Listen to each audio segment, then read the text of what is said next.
Hey dudes and dudettes, it's me, E.H. Ivins, and this is another edition of the Radical Reset. Today, we're going to talk about the legacy of slavery and why the current narrative, the mainstream narrative, the one that we all accept, or most people accept to one degree or another, from the extreme of Black Lives Matter and the 1619 Project, and even into the mainstream, most people accept this bullshit completely unquestioningly. And today we're going to debunk the legacy of slavery and talk about what's really wrong in the black community in America. Now, let me give you a little background here. And, you know, like if you're going to call me racist because I'm going to dare to criticize black leadership or black culture, you might as well turn me off right now, okay? Because I'm going to go there, but you know, a reasonable person isn't going to feel this way. And let me tell you how I am certain that I don't have a racial problem in reality. Because of my prison sentence. In prison, as is well known, there is a substantial black population. And while I was in prison, you know, prison makes, what's the right word I want to use? Prison makes a show of trying to prepare people to go back into society, but it's all just a show. The classes really just suck, and the preparation is really just bullshit. And it's kind of like those classes you go to at your own work where they teach you things like racial sensitivity, and they do it to say that they did it, but in fact the class carries no value because everybody in the class is sitting there rolling and crossing their eyes thinking, I can't believe I'm sitting through this bullshit. And prison rehabilitation is that on steroids. Now, one of the classes that we had in prison was called reentry, literally reentry, which was supposed to arm the inmates as they got out of prison with life skills. And in the course of me being in prison, because I was unusually educated for an inmate, particularly in a state prison, I was not in federal prison where, you know, most of the congressmen and senators go. I was in state prison. And there were very few people there of education. And one thing led to another. And over time, I became very good friends with most of the caseworkers on the yard. The caseworkers were promoted corrections officers. They were called CO3s, which is essentially a sergeant, and their job was to aid each inmate in his transition. And this was, you know, obviously it was segregated by gender, so everyone in my yard was a male, to help the men transition, and I'm sure this is true in female yards too, back into society. And they did a good job for the most part and tried very, very hard until they would burn out and go do other things. In fact, one of my CO3s, in fact, my personal CO3, not that I owned him, but the one that was assigned to me personally, has since resigned from the service and has in fact become one of my Facebook friends, and recently just had a new baby. Congratulations, Mike, and your wife. And I won't use his last name because he may or may not like that, and I am not going to presume without asking him or his new bride first. But they have a wonderful new baby boy. Congratulations. They went through a little scare there. The baby was born slightly prematurely, but everything turned out great. Thank God, yada, yada, yada. We all turned out great in the end. But he, along with all the other CO3s on the yard, literally began using me as a resource to teach certain classes. I taught finance classes to inmates, and I taught this class reentry. Okay, I could go through. I taught more than one class, but I also taught the reentry class, and I taught these classes, by the way, for free. I wasn't getting paid. This wasn't my job in prison. My job in prison, on my last yard, was I was the veterans coordinator. I would help veterans in particular coordinate and you know, get back into the mainstream. And by the way, thank God for the VA when you're an honorably discharged veteran. Anyway, anyway, so I taught these classes. I'm saying but anyway too much. Let's cut that out. I taught these classes. And the curriculum of the classes sucked. And one of the classes, one of the sections of the curriculum was racial sensitivity, was getting along with other races, getting along with, you know, other people. And when I taught this class, I abandoned the let's pretend that black people are made of porcelain and you know, the legacy of slavery bullshit that was part of this curriculum, and I went with my own curriculum, which I call Find a Way and Fuck 'em. Now, understand that the black men that I was in prison with were the bottom of the barrel. We're not talking Thomas Sowell here. We're not talking Shelby Steele. We're not talking Jason Riley. We're not talking any of the classy black leadership of America. We're talking the bottom of the barrel. We're talking drug dealers and pushers and men who came from horrible backgrounds on a good day. And these were violent men, and these were dangerous men. So that I sat in front of them and told them what I told them took a certain amount of balls, to be perfectly honest, because what I told them was this whole litany of victimhood, and I told this right to their face, which is a bunch of bullshit, and I told them they all had to be more like Jews, okay? Jews, my people, are the most persecuted people in history. I mean, there's just no doubt about it. For nearly 6,000 years, one civilization after another has just kicked the shit out of the Jews. But they come and they go, and we're still here. And how is it that we've survived everybody from the ancient Egyptians to the modern Nazis and everything in between, the Spanish Inquisition, the Crusades, yada, yada, yada? How is it that we have survived all this time? And we have survived all this time because we have never tried to make people like us. We simply find a way and fuck them. Now, when I say fuck them, I don't mean cheat them. I mean, who gives a shit what they think? That's what fucking means. So, what I would tell the black inmates that I was teaching is, look, if a guy's going to be a racist, if a person is a racist, all of the classes and coaching and understanding in the world isn't going to make one fucking bit of difference any more than if they're anti-Semitic. If there's one thing I learned from my earliest days in childhood is you cannot reason with an anti-Semite. If they're going to be a dick face, they're going to be a dick face. If they're going to be stupid, they're going to be stupid. So if they're going to dislike black people just because they're black, fuck them. Okay, you can't sit there and play the victim card. Nobody likes a victim. No one wants to hear about victims. Let me tell you something. The woke culture has got us all pretending like we tolerate this Black Lives Matter shit, when the vast majority of people in this country, and not just white people, but Asians and Latinos, have had it up to fucking here. No one wants to hear this shit anymore. Oh, we may pay lip service to it, and we may pretend it's legitimate, but we just don't. We being anyone who isn't black. And I think there's also a giant hidden black middle class and upper class that also knows it's bullshit. Guys like, for example, 50 Cent, who came out briefly and said he was going to vote for Donald Trump until his girlfriend, beat him down. But the fact is, I believe there are a lot of very successful, well-educated, established black people who play the game by the rules as it's established successfully, lead wonderful lives, raise wonderful children, and know that this victimhood litany and this litany of the legacy of slavery and the reparations due are all legitimate, are all illegitimate, I should say, and they all know it's bullshit because it just basically infantilizes the black people. It basically says black people are unable to do well because of this legacy of this invisible hand, this microaggression, this underlying theme of racism that holds black people back, which is a lie because of all the successful black people. I mean, there are tens of millions of successful black people in the United States who don't buy into this shit, but they can't say a fucking word about it because the mainstream would destroy their lives. And I don't blame them. Listen, I'm going to take the heat here because, frankly, my reputation after prison is so fucking destroyed, what do I care? So here we go. After a while, you get so fucked up and, your reputation's so bad, like, what could one more thing possibly mean? Go ahead, call me racist, I don't give a shit. So anyway, I would get in front of these guys and I'd say, look, you guys need to be more like Jews. You got to find a way and fuck them. When the Jews were, for example, when my grandfather came to this country, he came in the great Jewish migration of the end of the 19th century and the early 20th century from Russia. And when the Jews came here in this great migration of Eastern European Jews, and they got here, they found out they could not be doctors, and they could not be lawyers, and they could not get into the best colleges. That happened much later because the WASPs, the white Anglo-Saxon Protestants, and the WASCs, the white Anglo-Saxon Catholics, and just the Catholics in general, where in catechism they were taught until 1964 that the Jews were Christ killers, they shut us out of all of their business and all of their firms and all of the things they did. So what did we Jews do? Did we whine and complain and talk about the litany of our 6,000 years of persecution and we deserve reparations and blah, blah, blah? No, we found a way and fuck them. For example, show business is dominated by Jews. You know that and I know that. Why is the entertainment industry dominated by Jews? We invented it. At the same time of the immigration at the turn of that century, the 19th to the 20th, the motion picture industry was unheard of.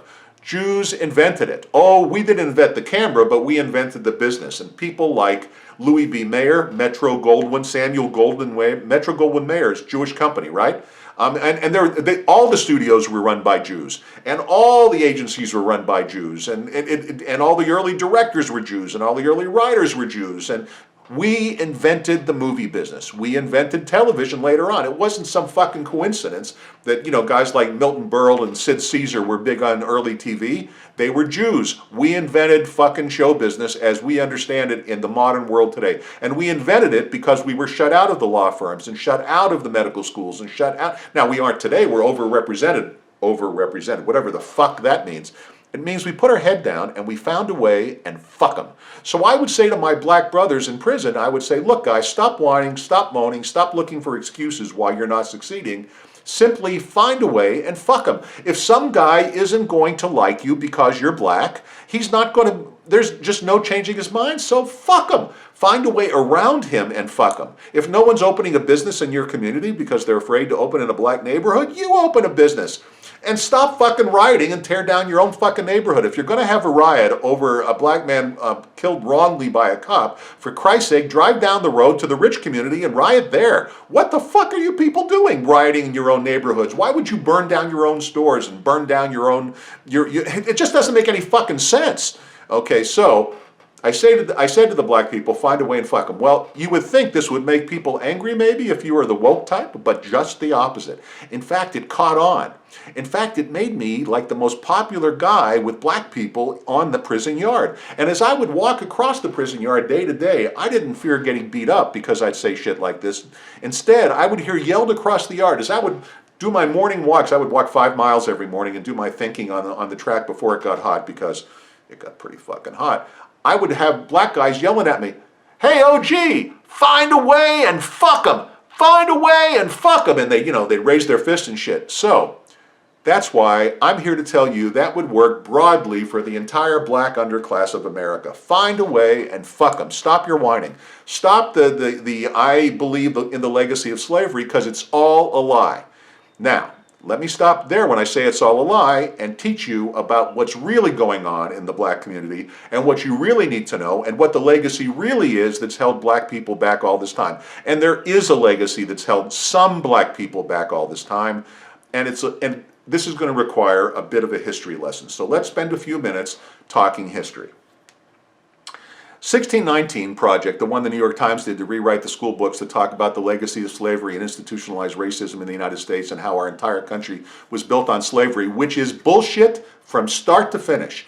First of all, there is nothing new about slavery. Slavery is in the Bible. Slavery is in every holy book. Slavery has been around since the dawn of civilization. One group of people have been enslaving another group of people, sometimes of the same kind of people, sometimes of a different nationality, sometimes of a different race. But through all this, and plenty of black people have enslaved other black people. In fact, in the United States, in the South, in the early days of America, before we were a country, there were black people that owned black people. Check it out and Google it and see if that isn't true. Because there were free black people in this country that came before the importation of slaves. And the importation of slaves in the United States ended in the mid-1600s. We brought in about 500,000 slaves, we being basically the southern United States, brought in about 500,000 slaves, and then it stopped. There were a total of about 10.5 million slaves that came to the New World. 10 million of them went to the islands, Jamaica, Haiti, and all the rest. And, Trinidad, Tobago, the ABC Islands, Aruba, Bonaire, Curacao. They were spread all over the Caribbean and as slaves, and then they were freed by the British and the Spaniards and the French. Now, who ended slavery before us, but we would have done exactly the same thing, Civil War or not. The end of slavery was coming worldwide. But the point I make is, there was nothing new about slavery, and the vast majority of slaves that came to the New World came to the Caribbean, not the United States. All of the slaves that are in this country today, or the descendants of slaves, I should say, that are in this country today, are the descendants of those approximately 500,000 slaves that were imported back in the mid-1600s, and then the importation of slaves were outlawed nearly 200 years before the slavery itself was outlawed in the United States. Okay, so basically when you see all these slave markets, they were trading slaves that they were breeding here in the United States like cattle or horses, which of course is completely inhuman, but I just want to set the stage properly and in proper historic context. Everything I'm saying I want you to Google and double check and read on your own, because it's all out there. I didn't just make this up in my head, and I didn't just find it. And before I leave, I'll give you, in fact, I'll give it to you right now. If you want to read a great book about this, and it's not a long read, pick up a copy of Black Rednecks and White Liberals by Thomas Sowell. Black Rednecks and White Liberals by Thomas Sowell. It's a short, easy read. But it'll give you in written form what I'm going to teach you today. If you want to hear it twice, or you want to have some source material, where did I just pull this out of my tuchus? Okay, I did not just pull this out of my tuchus. Okay, so going back to the 1600s, America is being settled. The New World's being settled. Now, the northern part of the United States, the Pilgrims that came to Plymouth Rock, the Puritans, and all the rest, all came from southern England, basically, or the Netherlands, or Holland. Now, these people were hardworking, with strong work ethic, and were deeply religious, and went up there into New England, landed in the cold, snowy part of the country, put their nose to the grindstone, and did their own thing. They had a strong work ethic. But the people that settled the South, okay, were in fact from northern England and Scotland. Now, today I want to make this very clear, so if any of you are of Scots background, I don't want you to think I'm being Can you be a Scotist? Is that like a racist? I'm not anti-Scot. I love Scotland. In fact, I've spent a lot of time in Scotland. In fact, I named my eldest daughter Lindsay Ann, which is the prototypical Scottish name. There's a lot of Lindsay Anns in Scotland, to be perfectly honest, like Maria in Mexico. Okay, so anyway, so the southern United States were primarily settled by Scots. And the Scots in the early 1600s were the most illiterate and stupid people in Europe, had no work ethic, and were filthy. Now look, there's no other way to say it. If you would have gone to Edinburgh in the 1600s, you would have, you probably would have collapsed to your knees from the sheer stink of human waste that the Scots would literally yell out their window, "Gardaloo!" and throw the shit right out the window. If you think I'm making that up, look it up.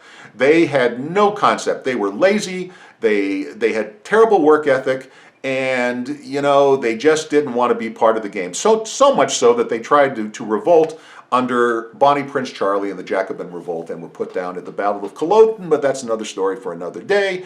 But the survivors of Culloden and all those revolts and everything else, and the Jacobin Revolts came to the United States and lived in the South, and they brought their shit lousy work ethic with them.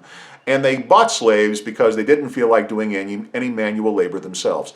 A small anecdote, there was a plantation in the South, this is a true story, there was a plantation in the South that had a stream run through it and was owned by a southern descendant of Scots slave owner. And for years and years and years, when this stream would flood, it would kill farm animals and sometimes people who were trying to wade across it. To get from one side of the property to the other side of the property, you had to ford this stream. And this went on for nearly 100 years. 100 years later, a northerner buys the plantation himself and in one day puts a bridge over the stream. And in a nutshell, that tells you the difference between how they thought in the North as descendants of the English from the South, and how they thought in the South with descendants by the English and Scots from the northern part of England. Now, by the way, 100 years later, the Scots had completely turned around in Europe and were the most literate people in Europe. But the Scots that came to the United States were illiterate. And the southern accent that you hear today is the evolution of a Scottish accent. And the black Ebonics that you hear so much about today are in fact Scottish. Now, where do I get that? Let me use just two examples to make my case. Axe. Let me ask you a question. Now, we've all heard black guys say that, and a lot of white people think that's a black affectation. Scottish. Early Scottish. Axe was early Scottish. How about not being able to conjugate the verb to be? I be, you be, he be, she be. I be going down to the store, she be over there, grandma be coming in at the end of the week.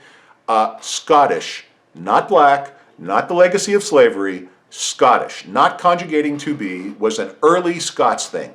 And this was the legacy of laziness and sloth that was inculcated into the southern black population, the slave population, and later after they were freed without any idea of what really smart work ethic was. The South, to a large extent, lost the Civil War because it had no industrial base. And it had no industrial base because Southern gentlemen believed that that was work, and work was beyond them. And since they didn't do hard work, and they thought it beneath them, they thought it was somehow, you know, something you just didn't do, they didn't really teach it to the black slaves, that as much as they needed to do to avoid being beaten, but at the very same time the expectation was low. So when slavery broke up, there was no legacy of working smart or right. So they were thrown into the system with nothing. Now, at the very same time, there were a lot of free black people in the United States, okay? And they lived primarily at the time in the North and some in the South, who were free and even, as I said, owned slaves. Now, when the blacks were freed after the Civil War, a lot of them began migrating into what were, in the North, integrated neighborhoods. Believe it or not, before the end of slavery, free black people and white people in the North lived together perfectly happily. Same blocks, right next door to each other. You know, it was really not a big deal. No one made a big deal out of the race of your neighbor. I'm not saying that all the northern whites loved black people. I'm saying that it was just a situation where everyone got along and basically had the same values, whether they were white or black. Okay, and there were plenty of educated black people, and a lot of the early black leaders, you know, were really educated as free men to begin with. They were never enslaved in the first place. Okay, now, as the blacks migrated from the South, the freed blacks from the South to the North, they brought their shit-lousy, non-existent slavery values with them. That's the legacy of slavery, the shitty Scottish values that were taught to them by their owners, okay, at the time, and they just basically impregnated the black people with, well, they failed. They didn't teach them how to read and write largely, and they didn't teach them how to work hard, okay, or how to take care of their properties, or how to take pride in what they own. Just basic things that you and I would take for granted, that most black people today would take for granted, but in those days, how would they know? And they would come up and move into white and integrated neighborhoods in the North, and it would cause what we came to call here in the 20th century white flight. Now, the white flight, in other words, moving out of the neighborhood and leaving it to the black people. In other words, for example, I'll use a specific example. Harlem was a very wealthy, upscale part of New York that was fully integrated prior to the end of slavery. But when slavery ended and black people began emigrating into Harlem from the South, they were so filthy and so lazy and so loud and so destructive that the white people and the wealthy blacks, this is the part of the story that never gets told, and the middle class and wealthier black people that lived in these neighborhoods ran away. That was what happened. It wasn't so much white flight as decent flight. The people that knew how to play the game, the people that knew what values were, the people that knew how to work hard, the people that had work ethic, the people that were educated, the people that could read and write, white or black, left. They got out of those neighborhoods and left it to the southern blacks. That's the legacy. The legacy wasn't the legacy of imprisonment, in other words, it was the legacy of northern Scotland, and no one deserves reparations for that unless we're going to give reparations to the entire South. Another example, Birmingham, Alabama today is a major production center for steel, but at the time of the Civil War, all those coal and coke deposits were on deposit all around Birmingham. It's one of the richest areas in the world for the production of steel, or the raw materials to make steel, and yet the South, at the time of the Civil War, had no steel mills and did not exploit it, but they knew it was there. Why didn't they exploit it? Because they were lazy. There's no other way to put it. They just didn't think hard work was appropriate. They wouldn't even have their slaves do it. It was just beneath everybody. And this was the legacy that got inculcated into the southern black slave population and then spread into the country. So this bullshit, that black people have been held back because of the legacy of their imprisonment, and that somehow black people are due some sort of reparation and the society has to bend over backwards to accommodate blacks, is bullshit, okay? Any more than we should pay reparations to the descendants of poor Scots who are still living in places like Appalachia and still can't read or write, and there's still vestiges of this, you know, in both white and black populations all over the South in particular. Now, and in the North too, since a lot of blacks emigrated. That's it. So what we're talking about is a legacy of destructive culture, not a legacy of racism. That's bullshit, okay? Now, that's not to say there aren't racists. Of course there are racists.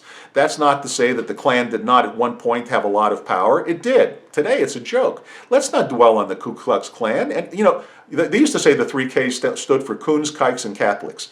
Okay, I mean, you know, so they didn't like the Jews anymore or the Catholics anymore than they liked the black people. They were just, you know, WASPs, white Anglo-Saxon Protestants who thought America was for what, but they they lost their power. They're gone. To sit there and dwell, and they were no more a product of the slave culture than any other, okay? They were trying to preserve the lazy Southern white culture, not necessarily the slave culture.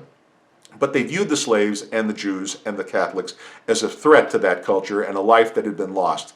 And you can't turn the clock back, and that's why the KKK turned out to be nothing. But the point is, and the point that I want to make in this video is, black lives do matter, but Black Lives Matter is stupid, the movement. Black lives are important, and we have to help, everybody have equal opportunity, but there's nothing special about being black. Blacks have suffered no worse than Jews or Vietnamese or Japanese Americans that were interned. I could make a very strong case about a lot of different minorities that have come to this country and had their head shit on. The Italians were shit on, the Irish were shit on, the Vietnamese, my God, after the fall of Vietnam, a lot of you guys that are listening to me today are too young to remember Vietnam, but I'm a Vietnam era military veteran. I say era, I never served in Vietnam, I served during Vietnam. Two different things. I was a Russian linguist. Thank God I got nowhere near Vietnam. I don't want to, I'm not Joe Biden. No, that wasn't Joe Biden who did that. Who was it who made up a bullshit? Oh, it was Senator Blumenthal from Connecticut made up a bullshit story about being a Vietnam vet. It's like these guys on the street corner, I'm a veteran. Yeah, bullshit. Ask them, next time a guy's on the street corner, I'm digressing, they hold up a sign and, help a veteran, ask them what their MOS was. And if they don't know what that is, they weren't a veteran. So anyway, or if they were Navy, if they say they were Navy, ask them what their rate and rating was. Let's see if they're really veterans. If they don't know what that is and they start mumbling, bullshit. Okay, so anyway. Where'd I go? Anyway, so when Vietnam fell and the Vietnamese came over, they were hated. They were spit on. They were viewed as bringing about the deaths of 50,000 plus young American men and women, and they were not popular. And they could clearly be picked out of a crowd. They don't look like the WASPs of the South. And where did they go? They went to places and into businesses that nobody else wanted to go to. They found a way, and fuck them. A lot of them, for example, went into, like in Forrest Gump, they didn't talk about it, but they went into shrimp fishing on the Gulf Coast. A miserable, tough fucking business of hard work, but they did great. And today, yada, yada, yada, the Vietnamese are fully integrated. No one remembers those days anymore, and it only took one generation. Here we are just one generation later, and all that persecution is gone, and the Vietnamese have fully integrated into American culture. Indian Americans, it is not some fucking coincidence that, for example, if you go to a lot of independent motels around the country, no matter where you live, it's owned by Indian Americans. Why? Because they saw an opportunity. They bought a lot of distressed properties that nobody wanted for very cheap. They upgraded them and they made a business out of it with very low debt, so they didn't need high occupancy rates. They were smart. I'm not going to get into the business model, but it was very, very smart. In other words, found a way and fucked them. In other words, you can pick an Indian out from anywhere, right? I mean, not only can you pick them out by looking at them because they're dark, but they talk like Abu on the family. Sure, I just ruined that. But anyway, they're not hard to pick out, but they've done exceptionally well, found a way, and fucked them. No one talks about persecuting the Irish, found a way, and fucked them. No one talks about persecuting Italians anymore, even though it was routine back at the turn of the last century. Found a way, and fucked them. Jews aren't shut out of medicine and law, God knows, anymore. Found a way, and fucked them. So to my black brothers, you need to find a way and fuck them. And that way will never be give me reparations and feel sorry for me because of two reasons. Number one, it pisses everybody off. You want to know why Donald Trump was elected president? Really? Because the vast majority of decent people in this country, white, black, brown, and Asian, okay, and Jew, are sick and tired of being told that we're a bunch of fucking racist, backwards, right-wing deplorables, okay? They got fucking tired of it, and they voted for Donald Trump because he gave voice to that frustration. No one thought he was a great guy. He just gave voice to something. And you know why in this election that he lost? Because he was so fucking deplorable that who the fuck could vote for him the second time? But the reason the Republicans did well, and the reason they picked up seats in the House, and the reason they didn't lose the Senate is there are millions of people who are tired of this shit. Now, they're never going to say it out loud. They're never going to say, don't call me a racist. They're never going to say, leave me the fuck alone and I'm never going to pay reparations. But that's how they feel, and they're tired of being told. They're tired of a combination of black rednecks and white liberals. Okay, black rednecks are the descendants of these Scotsman enslaved blacks who have no work ethic, black rednecks. That's who we're talking about. We're not talking about the Thomas Sowells and Shelby Steeles of the world. We're talking about the bottom of the fucking barrel, okay? The ones that want all the free shit, okay? the enormous offspring of the explosion of single parented to over 70% of the black community that destroyed the nuclear family in the black community and has done no favors is the product of the policies of white liberals. White liberals have infantilized an enormous portion of black America. They've basically said to black America, by buying into this Black Lives Matter / 1619 / legacy of slavery / reparation shit, that you are not smart enough and good enough to make it on your own, so we have to give you quotas and money for you to have any chance to compete against the white people, the brown people, and the Asian people.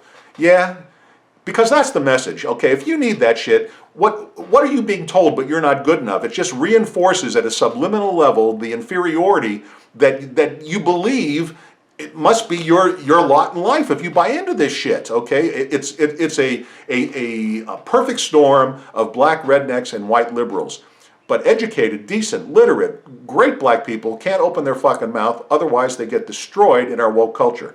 And white people like me, if I weren't the next convict and didn't already have my reputation destroyed and didn't give a shit about what you thought, I'd have never brought this shit up, because I know that if this were to somehow go miraculously viral and thousands of people are to see it, what's going to happen is thousands of people are going to write me and say, "You racist motherfucker." But baby, you weren't in prison, you don't know what you're talking about, you haven't been up to your ass in this.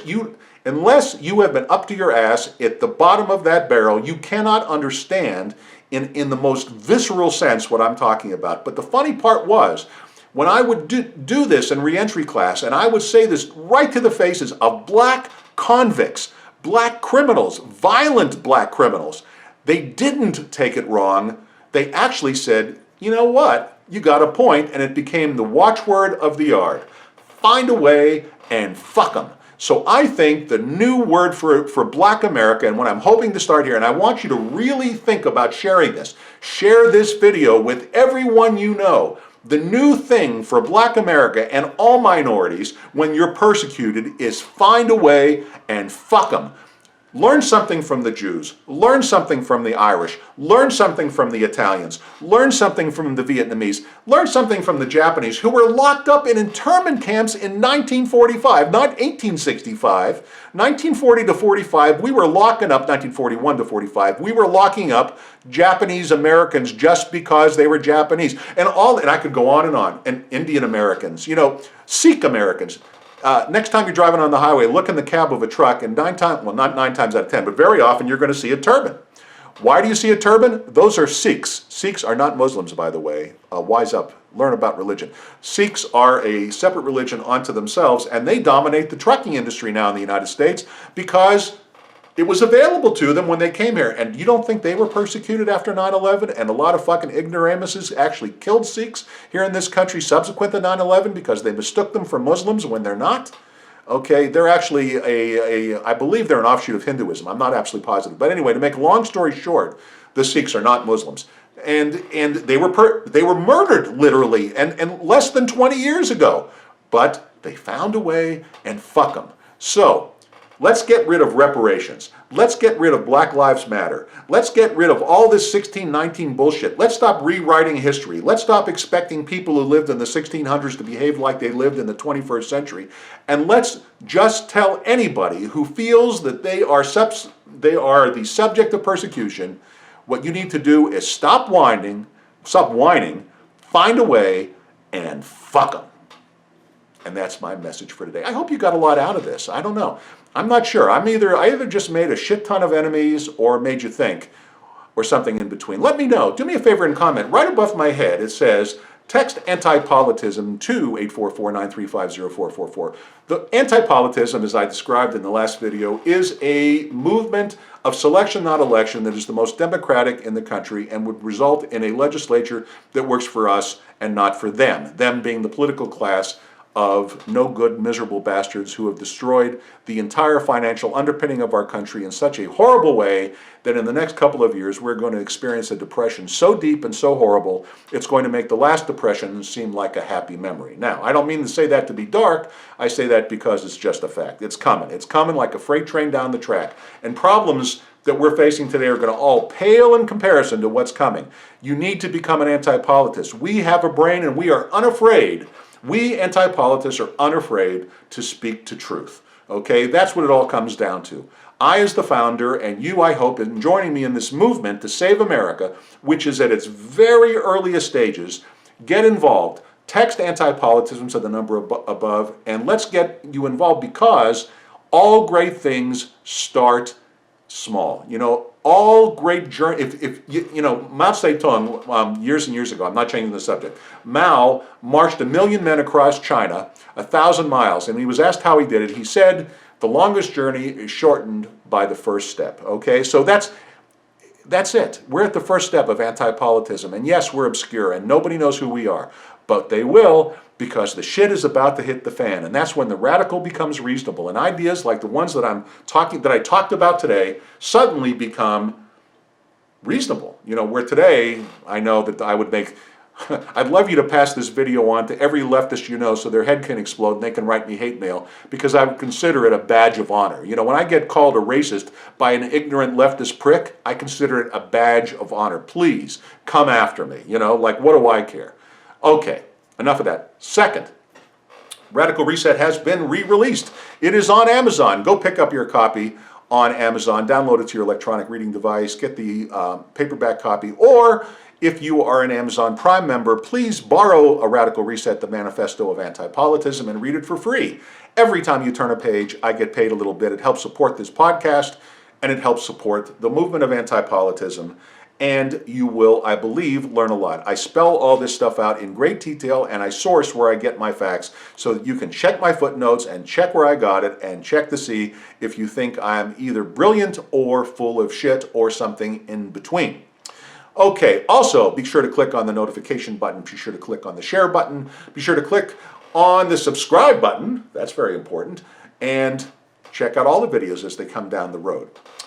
Let me see, is there anything else? No, I think that's about it. I want to thank you very, very much for joining me. I hope I haven't completely made you think that I am an ignorant, racist ignoramus, and if I have, well, then I have. But anyway, I know it. I know that you don't think so. Anyway, have a lovely and wonderful day. It's been a pleasure talking to you. Until next time, this is E.H. Ivins signing off.